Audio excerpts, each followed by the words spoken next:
Good morning, good afternoon, good evening, wherever you are, and thank you for stopping by again. A few years ago, about 7 years ago, there was a rumor running around following the global financial crisis and so forth that Americans were not coming down to Panama, that they were returning home, some who were here, and new ones were not coming down, so that the community was shrinking. And I had no evidence of that at all, a retirement wave in my correspondence or anything else, and I seriously doubted it because it's the sort of thing that, given how many retirees I was talking to and in communication with, it should have shown up. But I didn't have a statistic. Of course, neither did the people who were talking about it. It struck me that people were just thinking from their own perspective what they thought should happen. They had an opinion without having any fact to base it on. So I wanted to go out and find the fact. Something that I could show would demonstrate to us as an indicator of whether that was indeed happening.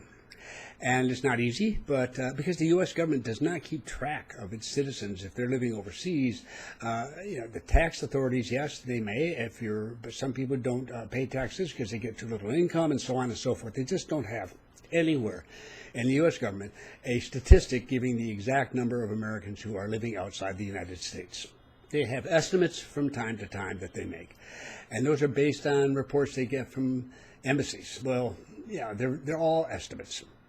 So not having that makes it difficult, and particularly so for retirees. So what does the Social Security Administration have to say on this, the people who pay the money? Now, there are three things that happen, or three ways to approach getting your Social Security payments when you are a retired American. And it isn't really a matter of being retired when you are of retirement age.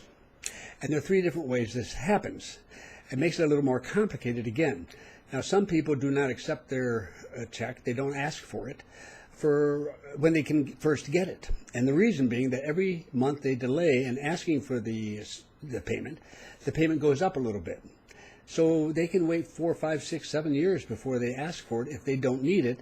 And as a result, when they do start receiving checks, the payment is much larger than it would have been had they started years before. Whether that's good or bad statistically is something every Social Security recipient has to figure out for themselves. But there are a large number of people who don't do that, and then otherwise, or who do it at various times. But at the age of 70, it's sent to you whether you ask for it or not. The law requires that it be paid to you at the age of 70, and if you don't, for some reason, get it at that stage, it doesn't go up anymore if you hold on. So the people in their 60s, who are among those who are most likely to be moving down here for retirement, these folks, you aren't going to be able to catch them all in one statistic. But there is this third statistic that is very important, and that is for those people who receive their check overseas. Now, they have an electronic transfer to their bank in Panama, for example. It's not hard to do, or France, or Indonesia, or wherever they may be. And now, if the Social Security Administration is sending the check outside the territory of the U.S., outside of the U.S. banking system, then they're required just to give a list, the numbers of people in each country that are receiving it. Some countries they don't do it to, North Korea being an obvious example. So that statistic does exist. And it's a very good statistic for this particular purpose, because if you're receiving your Social Security here in Panama, you live here. There is no earthly reason why anybody living in the United States would have their Social Security payment sent to Panama or India or Japan or anywhere else. They take it right there. If they're receiving it here in Panama, they're living here in Panama. If they decide to go back to the U.S. or any other country, that payment will follow them. They're not going to continue having it sent to a Panamanian bank when they don't live here. So when you have that statistic, it is a good indicator of what's happening among retirees, because there's quite a few people who do that, and it's something you can point to and say this is an actual fact. Now, if the differences are not much between countries, it may not tell you very much, or if it's going one way or the other in Panama, but the same in other nations as well, then it doesn't tell you much about Panama and so forth. But it's there, and it can be tracked. Now, it isn't something you can just pop into the internet and they give you all the numbers. You have to go in, you have to really communicate with, and the administration, they have piles of statistics that go back forever. I collected the statistics beginning in the year 2002, which was the end of a recession here in Panama. It was also just the beginnings, the first few retirees from the U.S. and what was to become a wave of retirees were starting to come in. And it was a good base date. In 2003, it became more obvious. When I arrived in February of 2004, everybody was aware that American retirees were headed down here, and that went on for quite a while. Now, so the period of time started then, and the statistics are, this particular statistic is not one of the critical ones, so it comes out later. And I don't have the numbers for 2017, and I won't for a few months. But I do have them for 2002 all the way through and including 2016, which is a 15-year period, and that's pretty impressive.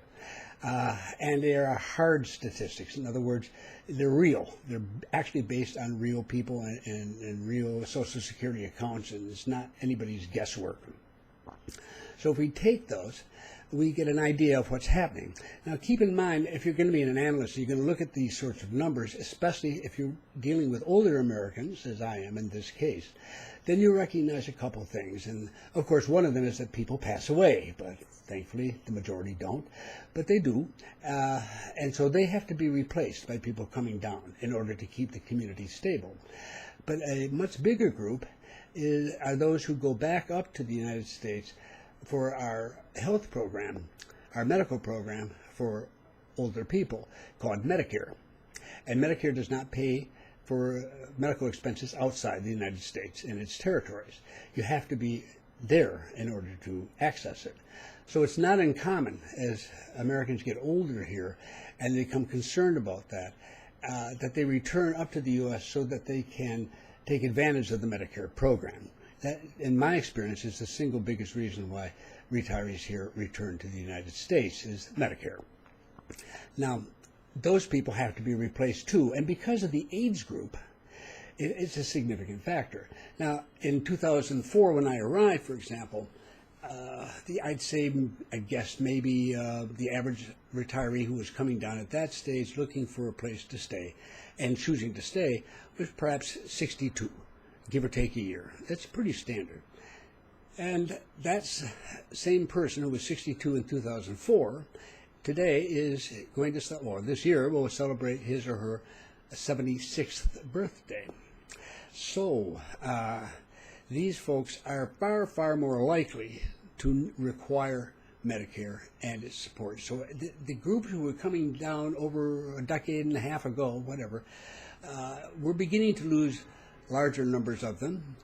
That goes up every year because the number coming down was going up every year. Now we have the number going up who have to return to the U.S. for Medicare. So those people have to be replaced by new arrivals each year too. So the result is with this statistic is that you may see it decline, and it may for a lot of reasons. If it declines rapidly, then it probably has nothing to do with Medicare. It probably has to do some problem with the relationship to living in that country. Something's not going well. If it's stable, then you're getting about the same number coming down as you're losing. Of course, there are the people who go home because they're unhappy. And I want to miss those folks, that they're not necessarily a major factor. But they have to be replaced, too. So if you have the replacements coming in, you've got a fairly steady size of recipients. But if they're still coming down to live here in greater numbers than are being lost by natural attrition, then you can expect to see the numbers going up. So it's that way. As a result, this particular statistic is the only solid hard statistic we have related directly to American retirees. There's no escaping the fact that that includes them. And it is a number based on real people. So let's take a look at that. Now, before we do, I should stop and say this. I collected those statistics for Panama, but I also collected 3 more, and you're going to see those as well. And one was for the world as a whole. That is, all Americans outside of the United States and its territories. who were receiving their checks to get an idea of what was happening globally. And then also two countries, Mexico and Costa Rica. And people say, why? And I say a very simple reason. In the 20th century and continuing, Mexico has always been a popular place for Americans to retire because so many of them can get in their car and just drive there. So in the southwestern U.S. especially, a lot of folks just retire south of the border. It's obviously a lot less expensive for them to do that, although there are other things with Mexico that may not make it pleasant for them and so forth. Nonetheless, the embassy there figures over 1 million Americans reside on a full-time basis in Mexico. That's a big number. Costa Rica, in the 20th century, was the place known, outside of Mexico, was the place known throughout the United States as where retirees who went to Latin America would go. They had a package for retirees. It was a democratic society. It was stable and so forth. It seemed like the best place in Latin America and most welcoming to American retirees.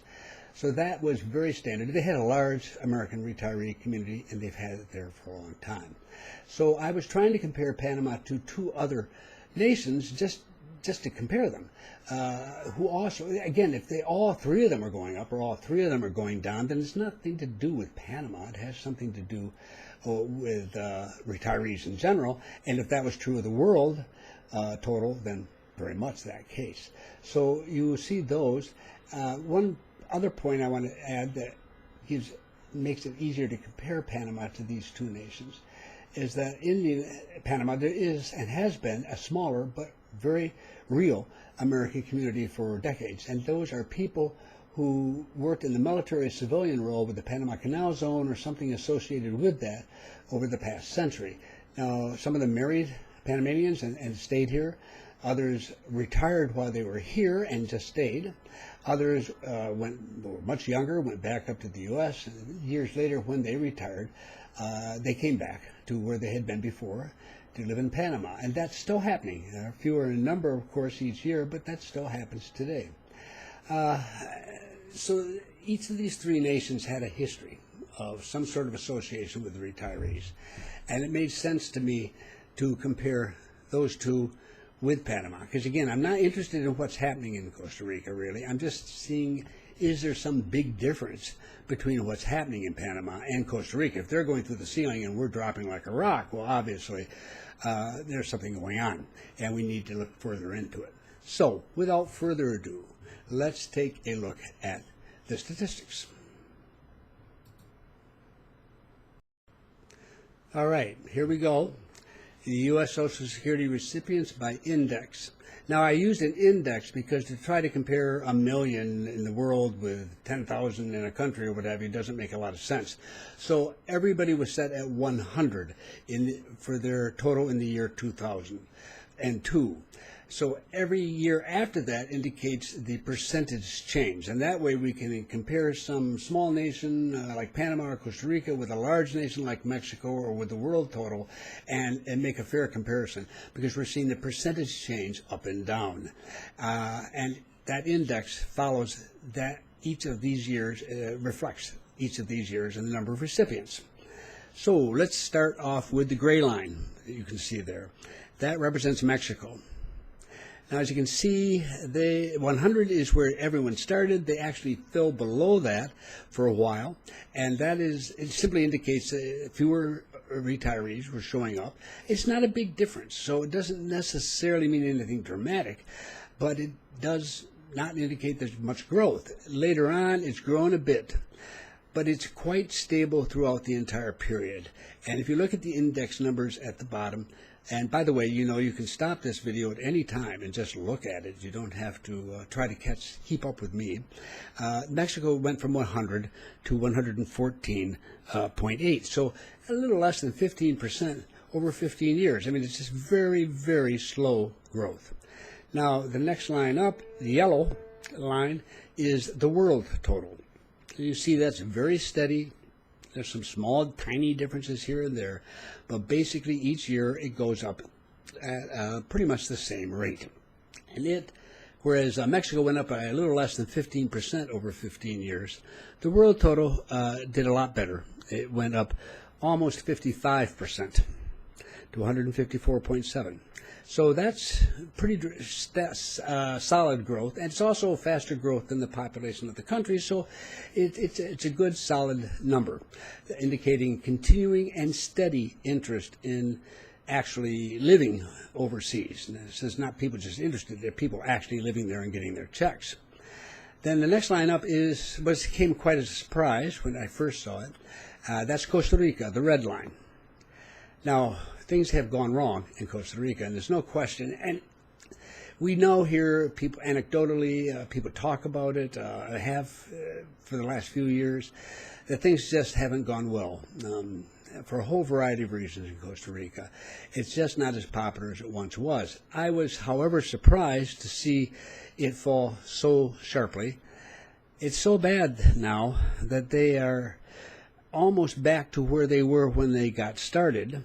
In fact, their current index number of 106.4, it hasn't been that low since 2003. So I'm not going to comment on it. I'm not going to say why that's happening. I mean, there's a lot of people who make a lot of comments on it. But the simple fact of the matter is it's not what it used to be at all. And it's seen a drop, and this change is too dramatic to ignore.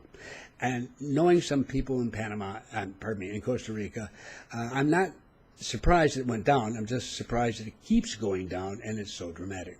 Then finally, the fourth line, of course, is the blue line, is Panama. As you can see, we aren't really suffering. And there's no period during that 15-year period, no year, where we were actually going down. We've had stronger years some years, weaker years others, but we've been steadily up. And we have gone from 100 in our index to almost 340. We've more than tripled. If you need an answer to the question, are American retirees coming down in greater number than those who are leaving and so forth, and in comparison to prior years, here's your answer. The answer is yes. Okay. And this is an extremely good indicator of it. It wouldn't be happening this way if it wasn't the case, and it is so dramatic it cannot be ignored. So here's your statistic. Here's something that you can actually believe, because it is based on real people and it's not based on an opinion. As far as I'm concerned, that pretty much settles the question. Now, in the future, it's really impossible to predict how things will go. You never know in advance. I look at it again from an analytical viewpoint. I recognize that many of the people who are down here currently came down 10, 15 years ago when they were in their early 60s. Now they're getting into their mid and late 70s, and they're larger than had been the case in the past. So as a result, the number going back for Medicare purposes is likely to increase, which will require, in fact, it's already increasing, it should require even more people coming down. So that is a sort of a drag on this total number. But it's obviously not making a big dent in things now. But you have to look at all these factors to understand why why such movement goes up or why it goes down. It's as simple as that. So I will continue to look at it. I try to get into the details of it as much as I can, and I share them with you as I can. The important take-home here is when you hear people say that Americans or Europeans or anybody else, I mean, we see the Europeans coming in. We have some statistics that indicate clearly that they're coming in larger numbers. But we can't be much more specific than that. We can't tell you how many retirees and so forth. Those stats aren't available. So when you do get a statistic like this, it's good to share it with other people so they have it. But it's also a reminder to some of the people who go around and spread rumors about things that if you don't go out there and do the work, you're not going to find the truth, and you're just going to be spreading a rumor. And that's, as long as there's a statistic to be found, find it. If I can do that, so can you, so can anybody, if you're serious about it and if you're really truly concerned. But most people have opinions because it makes them feel good to have an opinion. And I understand that. I appreciate that. But it is not something for you to base your judgment on. So I do what I can, when I can, to provide you with something a little bit more substantial than just my opinion. Thanks again for stopping by, and I look forward to seeing you again. one last note for those of you who have subscribed or who are considering subscribing. When you subscribe, you click on the little red button now. It says subscribe, and that takes care of that. But what you'll see is this. Now it says you're subscribed, and to the right-hand side of it, there's a bell, or the shape of a bell. If you click on the shape of the bell, it changes, and then you will see this. Once you have done that, if you're already a subscriber now and you haven't done it, go in and ring your bell, and that means that you will receive immediate notification, or you're supposed to, of a new video. If you're just subscribing today, then you click a subscribe and then the bell to get that immediate notification. Otherwise, you're pretty much at the mercy of YouTube as to when it gets around to letting you know. Since I don't put out a lot of videos, I think it's probably a good thing to encourage you, because you're not going to get swamped in your inbox with lots of emails from YouTube on my behalf. But it does help those folks who write me and say, Bob, you seem to do videos and I don't always get notified. Well, this is the way you get notified if that interests you. Thank you.